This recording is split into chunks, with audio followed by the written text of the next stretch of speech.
עכשיו רציתי להגיד משהו פה לחבר'ה הצעירים. אני כאילו אולי 3 שנים שומר שבת, אבל הייתי שחקן כדורגל, אז בוא נגיד משחק חוץ הייתי נוסע, והכל הייתי עושה, תמיד ככה התחלתי. והשנה בא לי כאילו, מה זה בבום, מכה מה זה קשה, מחלת הנשיקה, מחלה כבדה מאוד. אז פניתי לאיזה רב מקובל, רב אשר אוחיון, אחד רב מקובל, כאילו הוא נתן לי את הברכה שלו, והרופאים אמרו לי, אתה חודשיים עד חצי שנה מאושפז.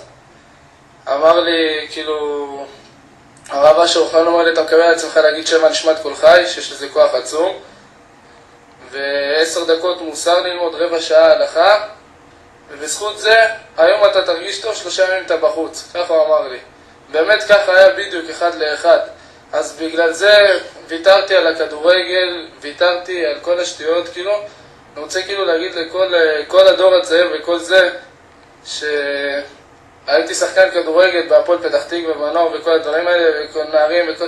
אין שמחה יותר גדולה אחרי שאתה מתעמק בתורה ומגלה חידוש של תורה, לעומת לשים גול או שער או משהו כזה, שבשביל שחקן דבר הזה.